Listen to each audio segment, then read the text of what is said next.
Hello, welcome back to Hunter Tuned. Today we are going to be working on my new engine for my black Mustang, SN95 Mustang. So I did get this car quite a while ago, and I've been slowly saving up money to buy the parts and everything to build a monster. So this is going to be a twin turbo LS car when I get everything finalized, but it is currently just a dusty 0.3. So it is, yeah, it's just been dusty. It's sitting here dirty as hell.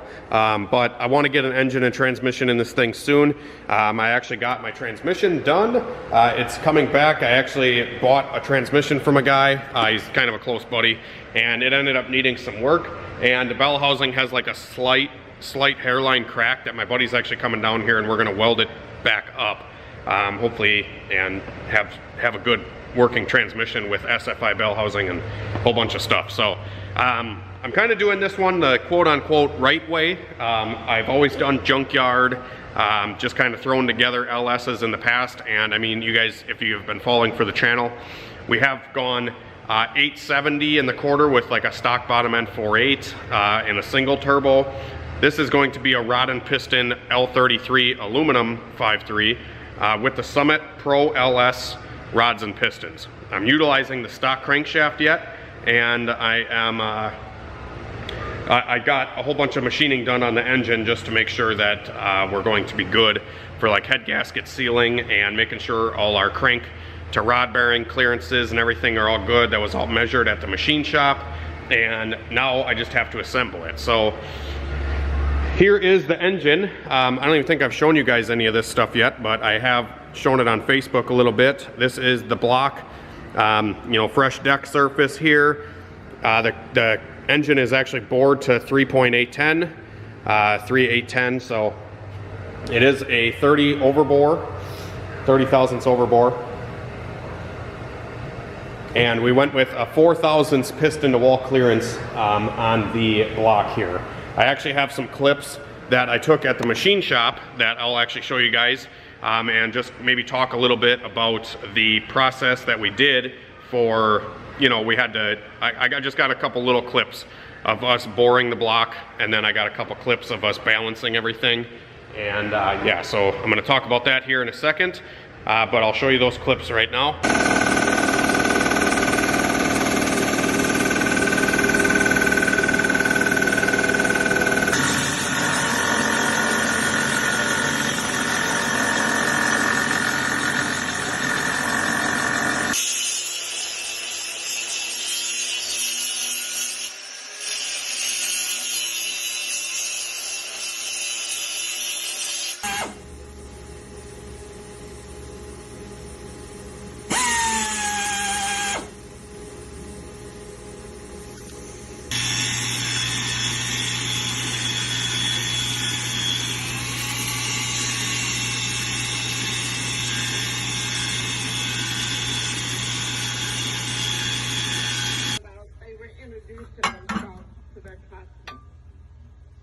It became my turn that day, and I remember standing beside my desk.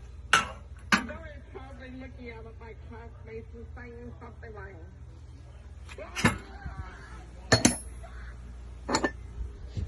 and with that, the entire class erupted in laughter. And as you can see, I was kind of side by side with my machinist, and we got the bore.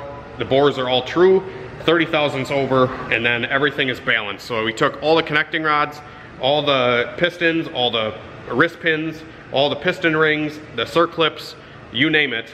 We weighed it all, and we took material off of certain areas of, like, the small end of the rod was the main concern. A lot of people are concerned if this Summit Pro LS stuff needs balancing, and it definitely does. I mean, you could probably chuck it together in a stock bottom end car, but, or, you know, just like chuck the rods and pistons in, but I wouldn't really advise it because we actually had to add quite a bit of weight to the crankshaft. So I don't know if I have a clip or a picture of that, but we actually had to take a ton. We actually had to we welded up the holes on the crank, and just had to do a ton of stuff to it. Not really a ton of stuff, but we had to add material to the crank and then put it on the little balancing tool and spin it up, at RPM and then check the balance there. But we did have to, if I can wheel this crank out here, I'll show you.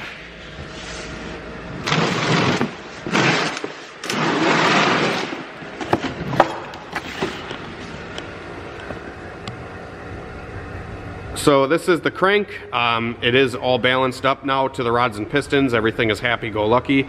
And we did have to fill in some of the holes on the crank here. We just welded them up and just added material or added weld until it came out.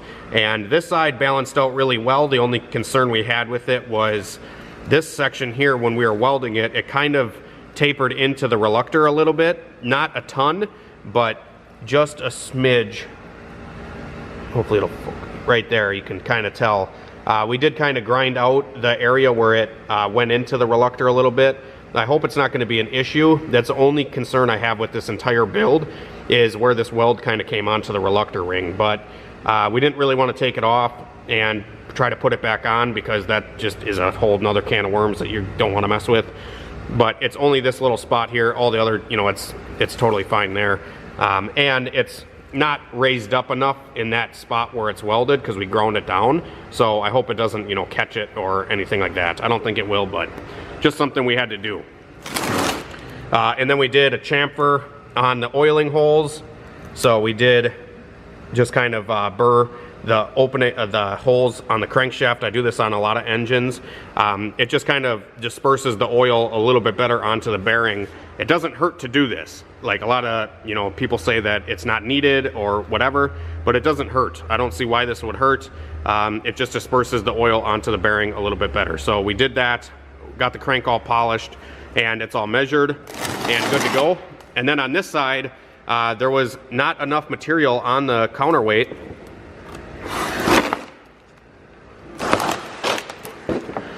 So we filled the holes here, and then on the other side, my machinist actually stamped this with his part numbers and stuff. We had to fill in a lot of these holes on the balancing, but there wasn't enough material on the counterweight here to actually balance completely, so we had to take weight out of this side of the crank.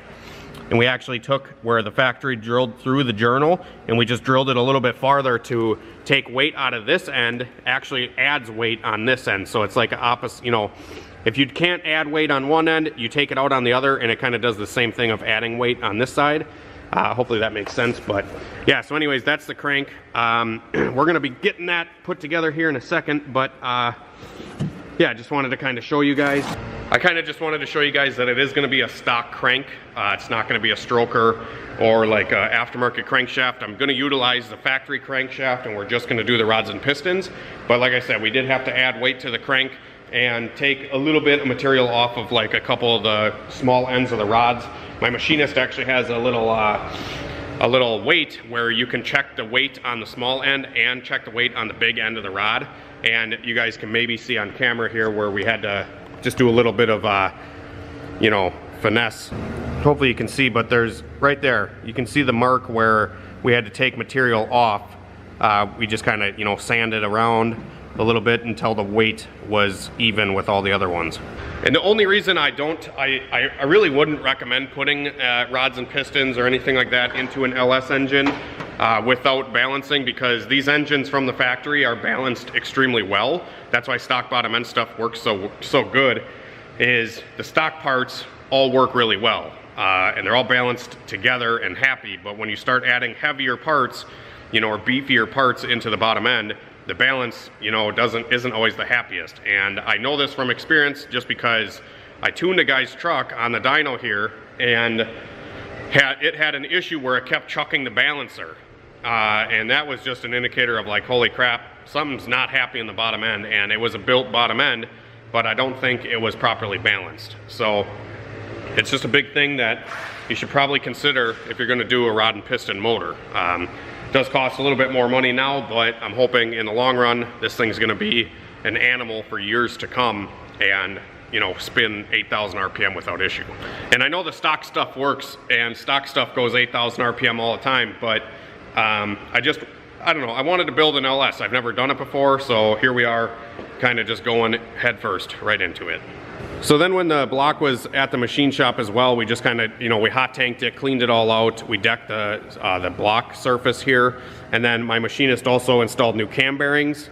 And then other than that, I mean, that's kind of all we did at the machine shop, other than like just, you know, resurfacing the cylinder heads, which we already did. I'm just going to be running a set of 799 cylinder heads that came on this L33. They're not the best cylinder head, but they're not the worst. But that's just what we're going to run.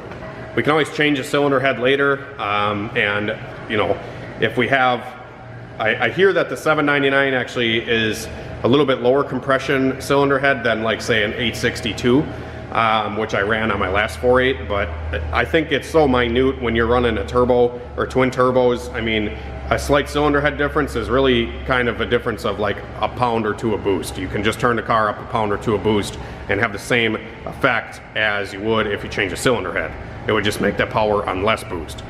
But I think for what I'm trying to do is we're going to run a higher compression setup regardless, and we're going to try to do that making more power with less boost by putting these pistons in from Summit Pro LS. These are pretty much, this whole kit is just like a Wiseco.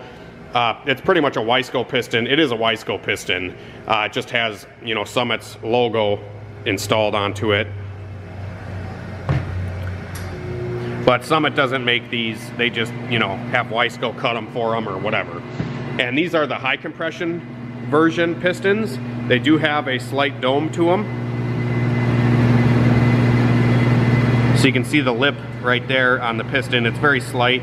They're virtually a flat top with valve reliefs, but they do have a slight bump right here on the piston, and they are the high compression version of these pistons. Otherwise, the only other option I believe that you can get for the Summit Pro LS is a dished piston, which would be a lower compression, and they say, you know, for turbos and superchargers and nitrous, you want to get the dished piston. And then when I called Summit and I'm like, hey, I want high compression and twin turbo, and they're like, that's a bad idea, sir. That's terrible. That you should not do that. That's breaking every rule of that's breaking every old school hot rodder rule. You can't do that. I'm gonna run a close to 11-to-1 engine and twin turbo, and you know, turn the turbos, pin the gate shut. That's the plan. So if we see 30-40 pounds of boost with high compression, you know, we're just gonna run it. Good fuel, good tuning is all you need. Good fuel and good tuning. More compression just means more horsepower. And you guys should know by now, I've done a ton of like Honda builds north of 12-to-1 compression ratio with, I mean, my last Barney Civic I had, that car was 12-to-1 compression ratio, and we ran north of 30 pounds of boost on it. It's awesome. Compression just makes everything better. So I have all the pistons on the table here, and I have all the piston rings here, and I'm going to be file fitting all the piston rings because, well, believe it or not, when Summit sells you these parts, they don't file the rings for you. They also don't put it together for you or machine it or tell you what to do when you get the parts. All Summit does is sell parts. You guys got to remember that. They don't put it together for you, and they don't tell you what to do with the parts when you get them. So out of the box, these are the 30 thousandths oversized pistons, and these are the rings that came with it. And we have a 4 thousandths piston to wall clearance on this engine. And when we install the piston ring to check the ring end gap, I'm trying to do this one-handed.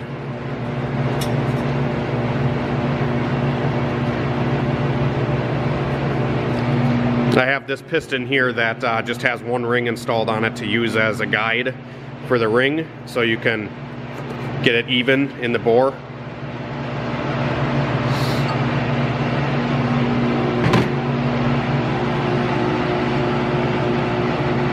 I don't know if you guys can see that ring end gap right there. It's pretty much touching. So definitely need to be filed. There we go. Now it's actually touching, I think. There's like 3 thousandths worth of clearance in there, maybe. So I'm going to file the rings and then get them installed onto the pistons. So this is the top ring, and then This is the second ring. The second ring has a scraper on it typically, and an arrow to, you know, so you face it the right way on the piston so it scrapes the oil back down the cylinder. Hopefully the heater's not too loud for you guys, but it is like, I don't know, 10 degrees outside, and you know, Wisconsin, we need a heater in our shops. I already did get one of these done already. I did file the top and second ring and got all the piston rings installed onto this guy. So that's the goal for today, is we're just gonna get our rings filed and installed onto the pistons. I'm gonna take it over to the bench grinder. I do not recommend doing it this way. You can buy like a actual ring filing tool. It's just got like a little crank on it, and you can file the ring that way. I've always used a bench grinder to do this. I do it on every engine that I put together, but it's not recommended if you don't have finesse and done it 100 times. I've actually, if you're bored someday and you want to practice using a bench grinder, I recommend using old piston rings that you're not going to be using anymore, just to kind of get the feel for how much you know, pressure and stuff to apply onto the ring so you don't take too much off. I mean, regardless, I've done that before and I've learned, and I've put engines together with ring gaps north of like 60 thousandths, and they were fine. Don't stress it if you accidentally go 2 or 4 thousandths bigger. It doesn't hurt to go bigger on the ring gap, in my opinion, unless you go like a ½ inch or something. If you go drastic with ring gap, then obviously you're gonna have some blow-by issues, but I've never noticed, even going like 10, 20 thousandths over on the ring gap, I've never actually noticed a real issue with like more blow-by or less blow-by, or more power or less power. As long as it's like in the ballpark, you're usually good. But if it's too tight, you're gonna know it right away. So the big thing is here is we just need to open this ring end gap up, because currently they are way too tight.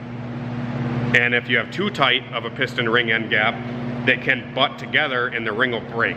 So, and sometimes it takes the piston out with it. So bigger the ring gap is safer in my opinion, but you will suffer to have more blow-by if you go super big. And I'm saying like over 100 thousandths. Then you may notice a little bit of blow-by. But my last, God damn it. But my last 4.8 that I did that went 8s in the quarter still runs to this day.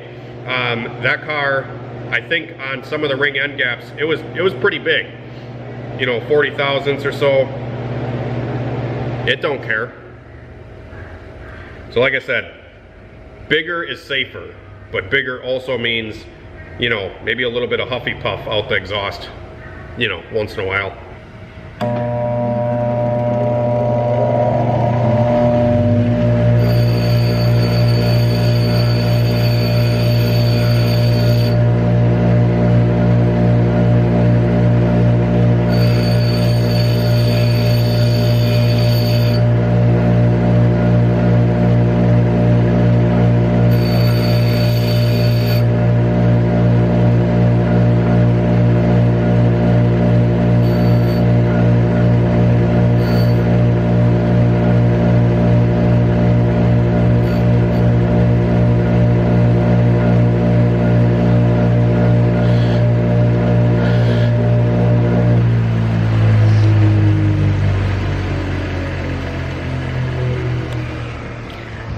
Alright, so I just filed this ring here, and whenever you're filing piston rings, you always want to pick one side that you're going to file.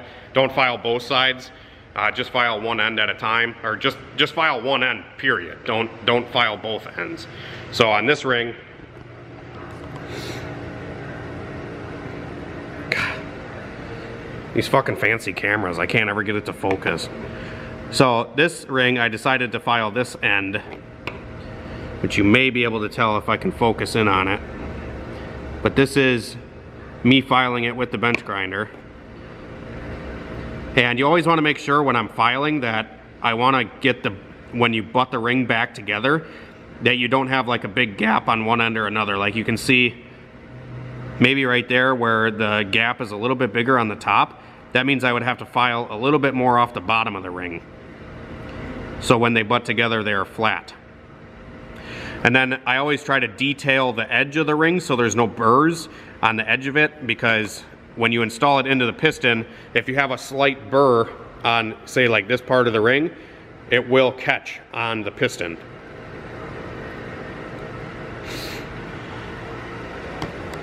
And the ring could actually bind up onto the piston and the ring won't be able to rotate freely.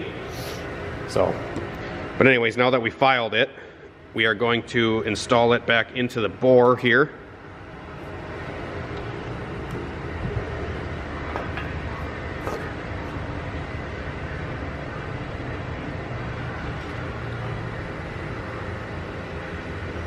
And now you can see we have a little bit more gap. So we're going to measure that gap, and it looks like it's going to need a little bit more filing. So we're taking a feeler gauge and putting the feeler gauge into that gap, and my 25 thousandths feeler gauge does not fit. So I'm trying to go 25 to 30 on the top ring, and then on the second ring I'm going to try to go like 28 to 32 or so. And like I said, if it goes a smidge bit bigger, I'm not going to lose any sleep over it. So we're going to continue filing on this guy and then move on to the other rings. And then once I get the rings done, I'll show you how to install them onto the piston. Alrighty guys, so I got the piston rings all filed here, and I'm taking the first and second ring, and I got the ring end gap set to like 28 thousandths or so on the top ring and like 32 on the second ring. So I got those both filed and ready to go. So I'm gonna set those aside, and now we're gonna install the piston rings onto the piston. So this is obviously the piston, and we're going to install the oil ring first. So the oil ring, there's three parts to the oil ring. There's gonna be this little gold spring dude. So I'm gonna take this gold little spring dude and I'm gonna install it first. And there's gonna be three different grooves on the piston. So this bottom-most section with the little holes in it for oil is where the oil control ring goes. So the spring dude has like an opening where you just kind of, you know, gently get it to go into that groove right there. And then you're gonna have smaller oil control rings that go on each side of that gold ring. So you're gonna have a ring sit on this side of it, and then you're gonna have a ring sit on the opposite side of it. Oop, right there. So hopefully you guys can see that, but these little rings are super thin. You gotta be careful with them so you don't break them. But I just like to slide them kind of onto the piston here and start one end of the ring, or just get it around the piston first and try to spread it as equally as you can. Don't try to like spread it too far on one end or another. I don't have a fancy ring tool, but you kind of just want to, like, if I'm putting the bottom one in right now, I want to flip the piston upside down so gravity fights this oil, the gold ring, so it can sit into the groove there without having to fight. And then I just kind of walk my finger around just like that. So there we go, there's one, and then I can go around and walk the other end, and boom. So now the bottom is installed. This guy actually popped out a little bit, so we're gonna make sure that that's gonna sit in there properly. Hopefully you guys can see this. So that gold spring actually separated a little bit and overlapped, so when I was installing that on camera there. But yeah, now then we just take another one of the thin rings, and we're gonna go over on the top side this time. We're gonna slowly just kind of walk it down. Spread it open, try not to scratch the piston. Even if you do scratch it a little bit, you'll be all right. It ain't gonna kill it. So we're gonna start one end like that, and then walk the ring around the rosy, just like this. And then it kind of all falls into place, and you make sure that it spins nice and free. And then I always make sure that the gaps on the oil ring, so you have the top ring and the bottom ring for the oil control ring, you always want to make sure that the openings, so like one of the openings is right here on the top, you can see that. And then the other opening, I usually like to put 180 degrees apart from that one. So I'll just slide them until, like, there's the opening for the bottom ring. So I'll just slide them until they're not, so they're like 180 degrees apart from each other. So I'm just gonna take the top ring as I hold the bottom one, so only the top one spins, and now they're 180 degrees apart from each other. And then moving on, sorry, the heater kicked on again. Moving on, we're gonna make sure we don't have any burrs where we filed, and we're gonna make sure that the ring fits into the piston nice and smooth and doesn't bind up.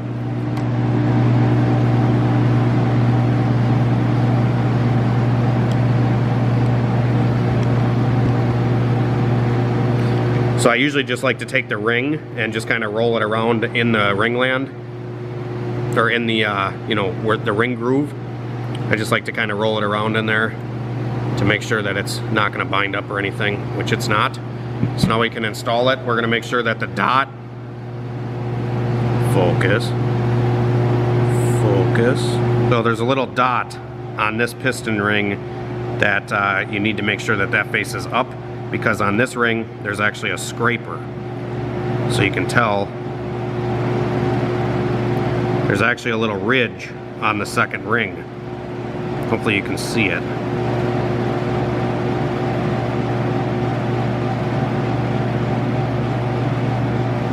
It's kind of hard to pick up on camera because it's super small, but like there is a ridge right where my dirty ass fingernail is.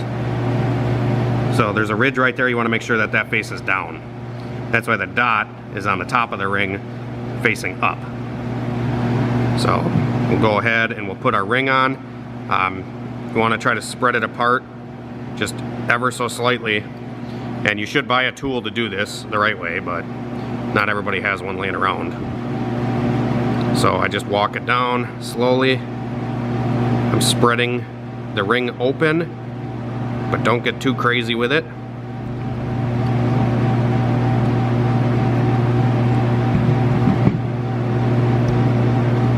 Okay, so now I got it into the first groove, but this is the second ring, so we got to go down one more groove. So I walk it down a little bit more.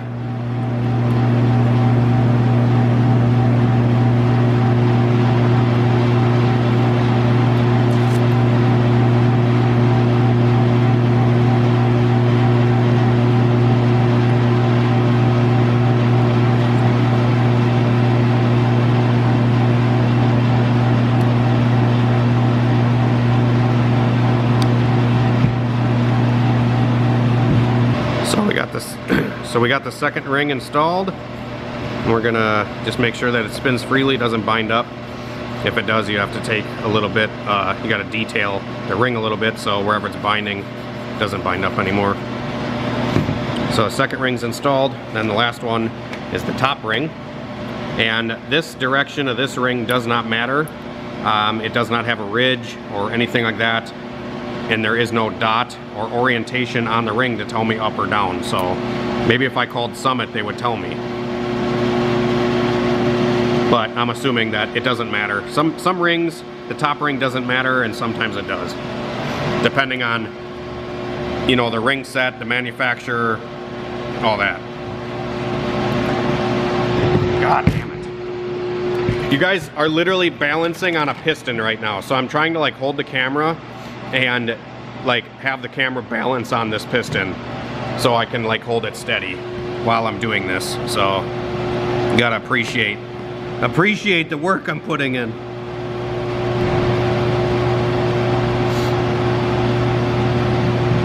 Okay, so next, god damn it, camera, you fuck. Sit.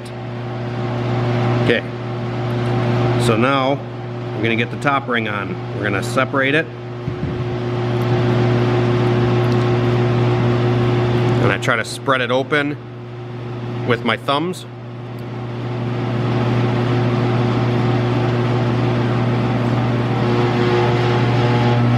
And then walk it into position. So now it's, there it goes, like snapped in. Just walk it around, make sure it spins nice and free. And then when you install these into the bore, you want to make sure they're 180 degrees apart so the gaps don't line up like this. So we're going to take the top ring and spin it 180. So now that they're apart from each other. And yeah, that's it. The rings are installed. Only 6 more to go. So hopefully you learned something today. I'm gonna continue doing these last 6 piston rings, and then we'll probably come out here tomorrow and I'll show you how to put the pistons on a connecting rod. And yeah, we'll go from there. And then we'll just kind of keep plucking away at this thing, because I'm kind of taking my time on it because I'm still waiting on the camshaft to get here. So if it ain't one thing, it's another, right? So have a great night and a better tomorrow, guys. Thanks for watching the video. Hit the like button if you enjoyed. Consider subscribing if you guys are new. If you guys want to see some chassis dyno stuff, I dyno tune a lot of these little Hondas and LS turbo cars and LSs in general. Yeah, we do dyno tuning and just kind of build horsepower. We talk about life sometimes, and yeah, that's just what we do. So if you guys need any merchandise or parts for your build, I do offer turbos. I sell turbos from VS Racing. I'm a VS Racing dealer, and I also sell injectors. I sell a lot of like decap truck injectors, and I also sell Bosch 2200s. I do tuning services for people, whatever. All right, I already got too much going on. I'm trying to like strum up more business. How stupid am I?